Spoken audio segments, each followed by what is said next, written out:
Con gozo llegamos a nuestro nivel 4 de Discipulado Gente de Jesús, y en este nivel vamos a estudiar el tema de el plan profético de Dios. Y la primera lección, la lección número 1, se llama el arrebatamiento de la iglesia. En este cuarto nivel de crecimiento discipular, damos gracias a Dios por la oportunidad que nos da de conocer un poquito más acerca de las profecías que están en la escritura, que en la teología se llama la escatología, las cosas futuras que han de venir. Como cristianos, hemos recibido el Evangelio, que se le llama el Evangelio completo. Creemos que Cristo salva, sana, bautiza, pero también tendremos que estudiar que Él viene.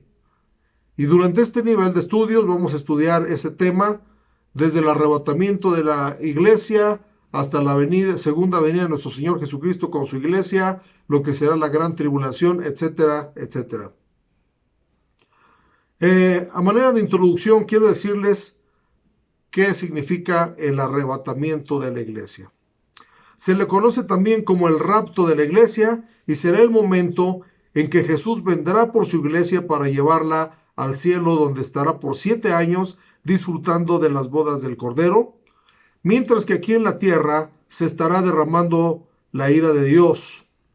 Y a este periodo se le llama aquí en la tierra la gran tribulación. Para poder entender este acto, porque hay gente que piensa y dice, si la iglesia es de Cristo, ¿por qué se la va a robar? ¿O por qué es el rapto? ¿Por qué es el arrebatamiento? Esto obedece simple y sencillamente a una costumbre o práctica de la cultura judía. Cuando una mujer se comprometía con un varón en la cultura judía, se le llamaba el desposorio, donde hacían un acuerdo entre familias, se daba una dote, y a partir de ese momento la mujer tenía que usar un velo cuando salía a la calle para que la gente estuviera enterada de que estaba comprometida. Tenía que estar preparada porque la costumbre era que en cualquier momento podría venir su esposo, con el cual había hecho un compromiso, pero su esposo se había regresado a su casa y, supervisado por su padre, preparaba el lugar para cuando viniera por su esposa. Entonces el padre es el que le decía, ya estás preparado, ya puedes ir por tu esposa. Y entonces dice que el novio se agarraba a unos amigos y venía, y los amigos gritaban, ahí viene el novio. Y mientras la mujer tenía que estar preparada con una lámpara encendida, tenía que estar preparada con ceñidos sus vestidos, para que en cuanto viniera el novio pudiera irse. San Juan capítulo 14 nos habla de que Jesucristo dijo que se iba a ir, pero hoy voy pues, dijo, a preparar lugar para vosotros, para que donde yo estoy, vosotros también estéis. Dice, y si me fuera, vendré otra vez y os tomaré a mí misma, para que donde yo estoy, vosotros también estéis. Entonces, tiene que ver con esta cultura judía, el arrebatamiento de la iglesia, que también se conoce como el rapto. Este evento está en Apocalipsis capítulo 19, versos 5 al 9. Apocalipsis capítulo 19, versos 5 al 9, que dice así: y salió del trono una voz que decía, alabad a nuestro Dios todos sus siervos, y los que le teméis, así pequeños como a grandes. Oí como la voz de una gran multitud, como de estruendo de muchas aguas, y como la voz de grandes truenos, que decía, aleluya, porque el Señor nuestro Dios Todopoderoso reina. Gocémonos y alegrémonos y démosle gloria, porque han llegado las bodas del Cordero. Y su esposa se ha preparado, y a ella se le ha concedido que se vista de lino fino, limpio y resplandeciente, porque el lino fino es las acciones justas de los santos. Y el ángel me dijo, escribe, bienaventurados los que son llamados a la cena de las bodas del Cordero. Y me dijo, estas son palabras verdaderas de Dios. Dice que a su esposa, a la iglesia, se le ha concedido que se vista de lino fino, limpio y resplandeciente. Recuerde que Jesucristo va a venir por una iglesia sin mancha y sin arruga. Y bueno, también dice ahí que las buenas acciones son el lino fino, con el cual debemos vestirnos para el día del arrebatamiento de la iglesia. Y bueno, estaremos participando de la cena de las bodas del Cordero. Pero mientras aquí en la tierra, estas bodas durarán, según la Biblia, 7 años. Y después de los 7 años Jesús bajará con su iglesia. Pero mientras esto sucede aquí en la tierra, Apocalipsis capítulo 6, verso 17, se estarán derramando las copas de la ira de Dios. Dice Apocalipsis 6, 17, porque el gran día de su ira ha llegado. ¿Y quién podrá sostenerse en pie? Es decir, será un acontecimiento tremendo donde va a haber mucho sufrimiento porque la ira de Dios se va a derramar sobre la tierra.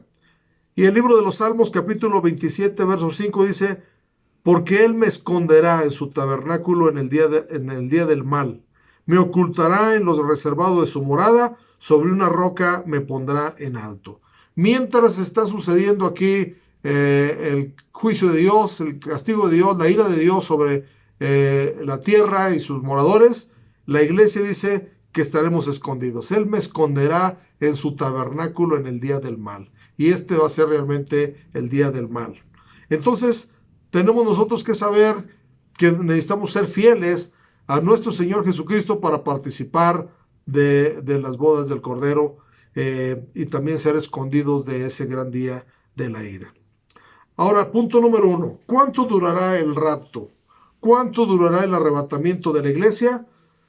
Dice la Biblia que será en un abrir y cerrar de ojos. Primera de Corintios capítulo 15, versos 51 y 52. Primera de Corintios 15, 51 y 52. Dice así la palabra de Dios.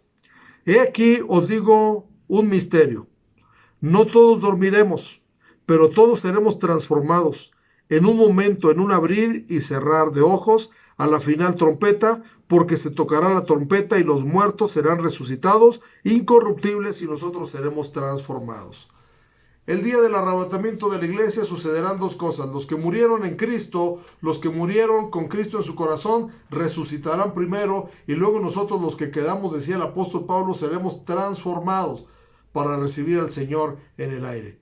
Entonces, será un acto rapidísimo, que dice otra porción que será como el relámpago, dice Lucas, inciso B, como un relámpago. Lucas 17, 23 y 24.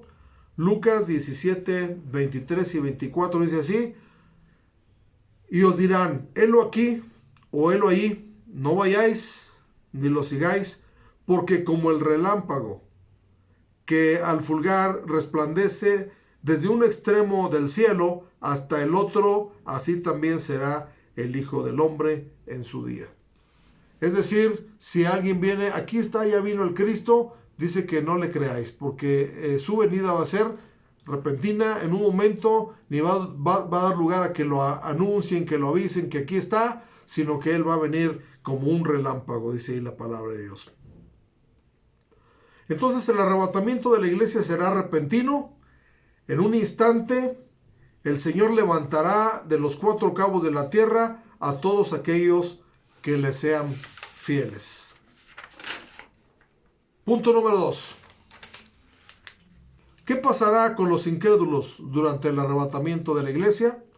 Primeramente, se quedarán aquí en la tierra, no serán arrebatados. Lucas 17, 34 al 36.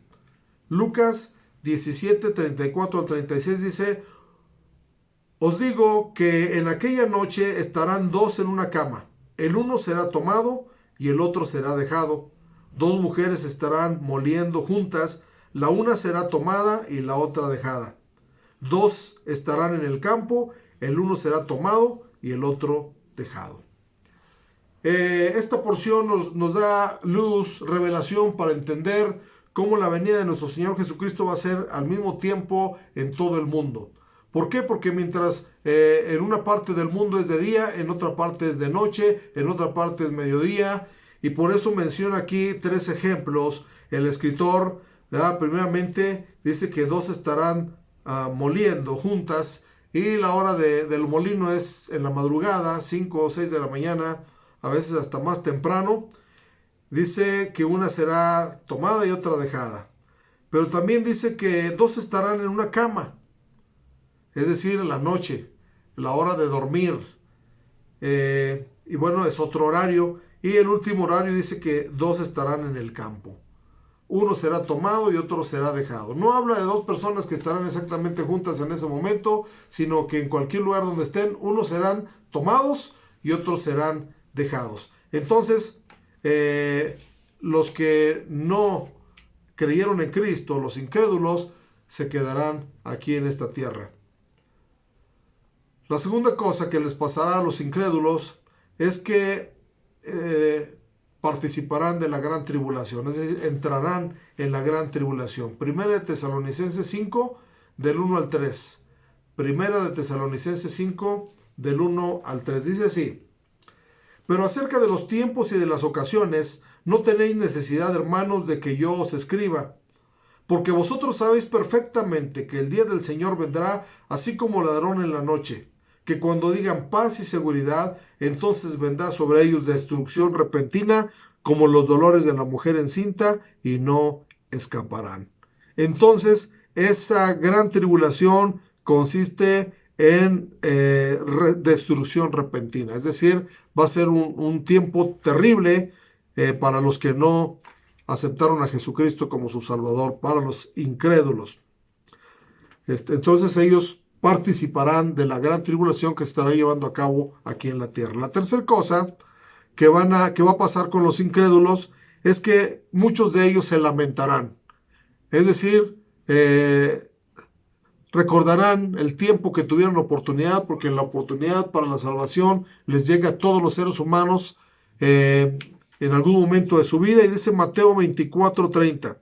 San Mateo capítulo 24, verso 30 dice: entonces aparecerá la señal del Hijo del Hombre en el cielo, y entonces lamentarán todas las tribus de la tierra, y verán al Hijo del Hombre viniendo sobre las nubes del cielo con poder y gran gloria.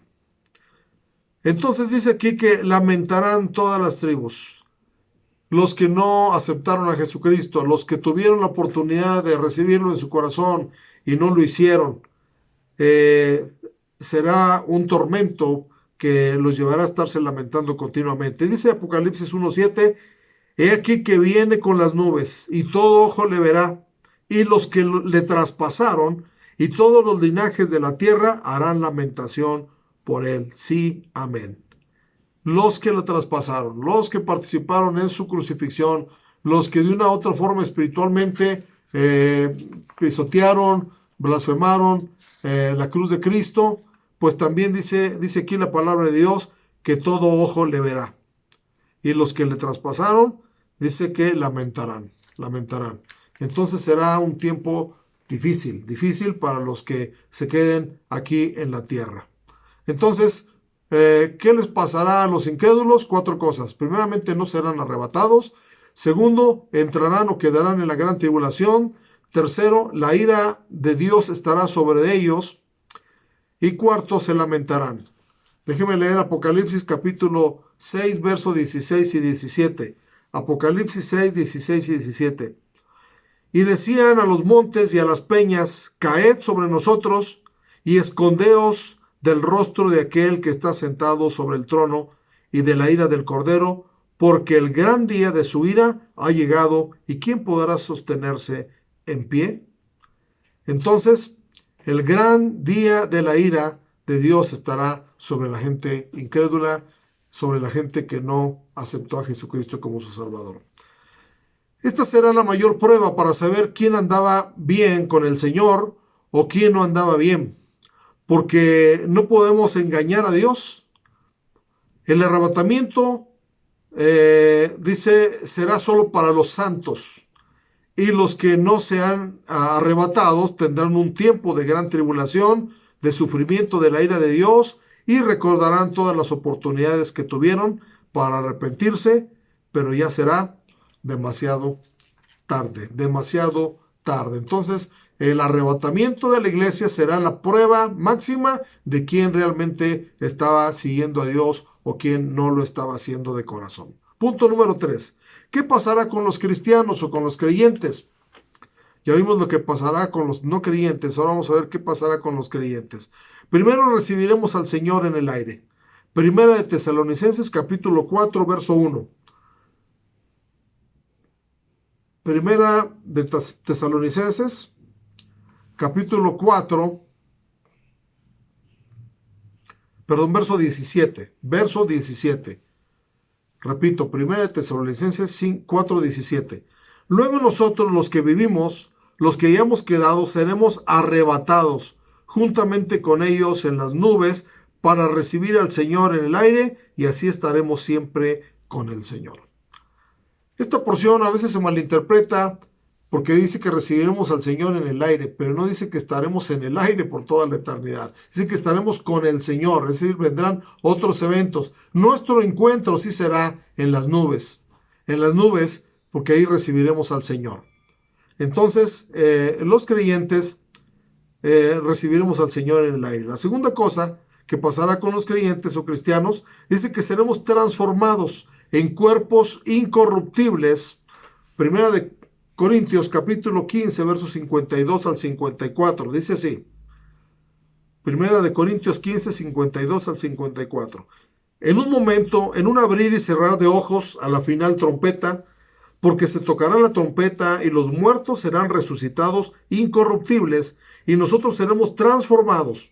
Porque es necesario que esto corruptible se vista de incorrupción y esto mortal se vista de inmortalidad. Y cuando esto corruptible se haya vestido de incorrupción y esto mortal se haya vestido de inmortalidad, entonces se cumplirá la palabra que está escrita: sórbida es la muerte en victoria. En esta porción encontramos que es necesario que nuestro cuerpo corruptible se transforme. Dice que seremos transformados.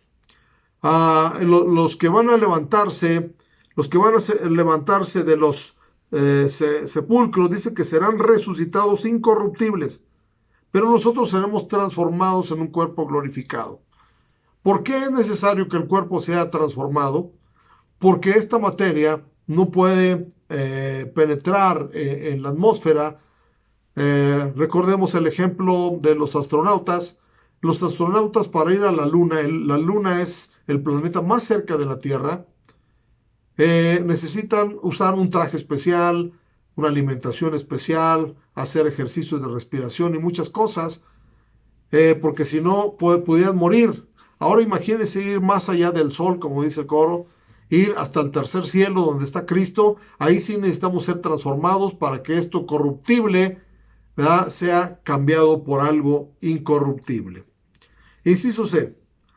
La tercera cosa que vamos a hacer los cristianos es que veremos a Jesús. Esa debe ser nuestra esperanza, ver a Jesús tal cual es Él. Vamos a mirar 1 de Juan capítulo 3, verso 2. 1 de Juan capítulo 3, verso 2. Dice: amados, ahora somos hijos de Dios, y aún no se ha manifestado lo que hemos de ser. Pero sabemos que cuando Él se manifieste seremos semejantes a Él, porque le veremos tal como Él es. Le veremos tal como Él es. Qué bendición, qué privilegio poder ver al Señor. Dice: bienaventurados los limpios de corazón, porque ellos verán a Dios. Este debe ser nuestro lema, de que tenemos que vivir una vida limpia para poder ver a Dios. Hay mucha gente que no cree en el arrebatamiento de la iglesia, porque lo consideran fanatismo, pero los que creemos que Jesucristo no miente, entonces todo lo que ha prometido lo cumplirá. Y no solo eso, sino también hay antecedentes de que el Señor arrebató a unos hombres en el Antiguo Testamento. Encontramos, por ejemplo, a Enoc. Enoc fue traspuesto, dice la Biblia, para no ver muerte. Esta porción está en Génesis capítulo 5, verso 24. Génesis 5, 24 dice: caminó pues Enoc con Dios y desapareció, porque le llevó Dios. Entonces aquí vemos un caso, un antecedente de alguien que desapareció, se lo llevó Dios. Así como nosotros creemos que Jesucristo va a llevar a la iglesia, así se llevó a Enoc. Y dice en Hebreos capítulo 11, verso 5, Hebreos 11, 5, dice: por la fe Enoc fue traspuesto para no ver muerte y no fue hallado porque lo traspuso Dios. Y antes que fuese traspuesto, tuvo testimonio de haber agradado a Dios. Entonces esto es una figura como podemos decir así, un antecedente para que no nos quepa la menor duda de que si sucedió una vez, puede suceder otra vez. Pero también tenemos que aprender de la vida de Enoc, que dice que antes de que fuera traspuesto, tuvo testimonio de haber agradado a Dios. Si nosotros queremos ir en el arrebatamiento de la iglesia, necesitamos vivir una vida que agrade a Dios. Otro caso es el caso del profeta Elías. Este caso está en el libro de Primera de Reyes, Segunda de Reyes, perdón, capítulo 2, verso 11.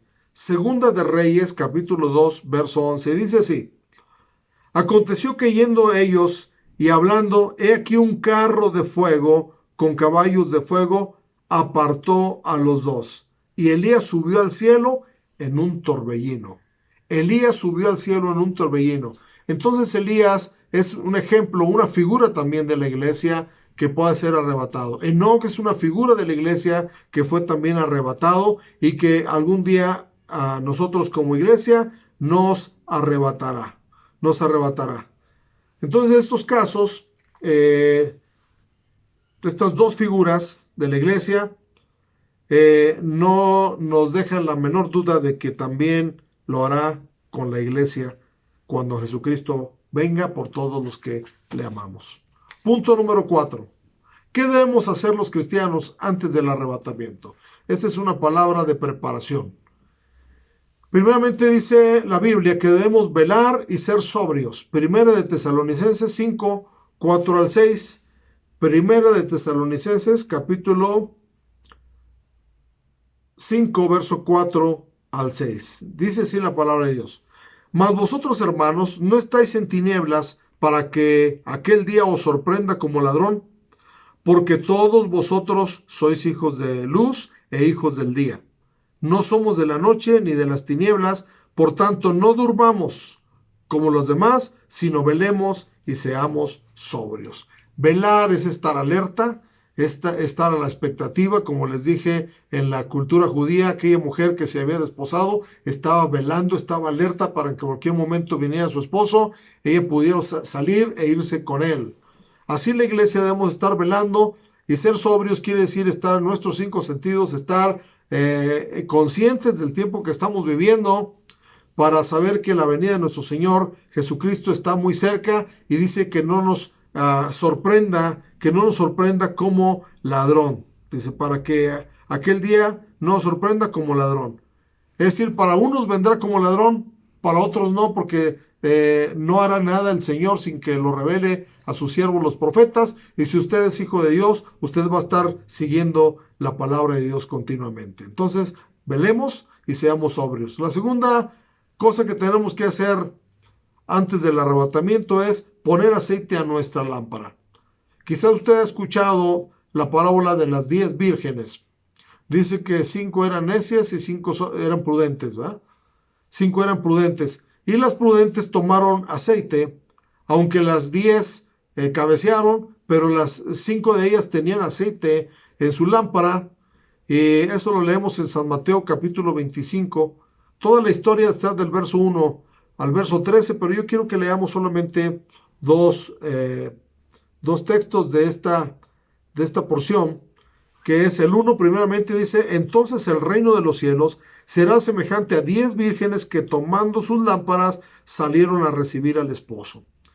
Estas lámparas necesitaban de aceite, y la lámpara representa muchas veces nuestras vidas, que necesitamos tener el Espíritu Santo en nuestras vidas morando, porque si nos descuidamos en la vida cristiana, podrá venir el Señor y quedarnos nosotros porque no estuvimos preparados, no estuvimos alertas. Y luego el verso 4 dice: Mas las prudentes tomaron aceite en sus vasijas juntamente con sus lámparas. Es decir, ellas sí tuvieron aceite y estuvieron, si usted lee la historia, dice que vino el esposo y las que no tenían aceite fueron a buscarlo, y mientras lo buscaban se cerró la puerta y le tocaban al esposo y él dijo: ya no se puede abrir. Entonces también necesitamos poner aceite a nuestra lámpara, a nuestra vida, que nuestra vida siempre esté llena del Espíritu Santo. La tercera cosa que tenemos que hacer antes de que sea el arrebatamiento es prepararnos. Dice un dicho popular que sobre advertencia no hay engaño, y si Él nos dijo que va a venir, no nos engaña, tenemos que estar preparados. Y dice la palabra de Dios en San Mateo 24:44, San Mateo 24:44, por tanto, también vosotros estad preparados, porque el Hijo del Hombre vendrá a la hora que no pensáis. El Hijo del Hombre vendrá a la hora que no pensáis. Entonces hay que estar preparados. Si alguna persona que usted estima le dice voy a ir a visitarte tal día, entonces ese día usted se prepara. Si no le dice la hora, pues usted está desde temprano, dice por si cualquier momento llega y yo estoy listo para recibir a la persona. Así debe estar nuestra vida. No pensar que el Señor tarda y que podemos mientras pues jugar con las cosas de Dios, la vida espiritual, sino debemos estar preparados todo el tiempo. Preparados. 1 Tesalonicenses 5:23 dice así. 1 Tesalonicenses 5:23. Y el mismo Dios de paz os santifique por completo, y todo vuestro ser, espíritu, alma y cuerpo, sea guardado irreprensible para la venida de nuestro Señor Jesucristo. Aquí encontramos la manera de estar preparado. Dice que todo nuestro ser. Recuerde que somos seres en tres partes: cuerpo, alma y espíritu. Todo nuestro ser, espíritu, alma y cuerpo, dice, sean guardados irreprensibles para la venida de nuestro Señor Jesucristo. La cuarta cosa que tenemos que hacer es esperarlo. Esperarlo. 1 Corintios 1, versos 6 y 7. 1 Corintios 1, 6 y 7 dice: así como el testimonio acerca de Cristo ha sido confirmado en vosotros, de tal manera que nada os falta en ningún don, esperando la venida de nuestro Señor Jesucristo. Debemos estar esperándolo porque puede venir en cualquier momento y debemos estar preparados. El libro del Apocalipsis termina diciendo: amén, ven Señor Jesús, y debería ser el anhelo de cada uno de nosotros. Tito capítulo 2, verso 13. Tito 2:13 dice: aguardando. Eso es sinónimo de esperando. Aguardando la esperanza bienaventurada y la manifestación gloriosa de nuestro gran Dios y Salvador Jesucristo. La última cosa que tenemos que hacer antes de que venga el arrebatamiento es estar permaneciendo. No se puede estar jugando y un día sí, un día no, un mes sí, un mes no. Uno debe permanecer en Dios. Dice la palabra de Dios en 1 de Juan capítulo 2, verso 28. Ahora, hijitos, permaneced en Él, para que cuando se manifieste tengamos confianza, para que en su venida no nos alejemos de Él avergonzados. Qué dicha será que el Señor nos encuentre fieles a su palabra, fieles a su iglesia, permaneciendo en su labor, permaneciendo en su camino. Dice que no nos vamos a alejar de Él avergonzados. Pero qué triste será que algunos dijeron: yo creí que tardaba y por tanto me ocupé en otras cosas. No, hermanos, nosotros tenemos que permanecer en Dios continuamente. Conclusión, vamos a ir terminando. Nuestra conclusión dice que el arrebatamiento de la iglesia es algo que sin lugar a duda, todos los que hemos aceptado a Jesucristo anhelamos, ya que una de las metas de la vida cristiana precisamente es poder ver a nuestro Salvador. Pero nos podríamos preguntar: ¿por qué el Señor no ha arrebatado a la iglesia? La respuesta es sencilla.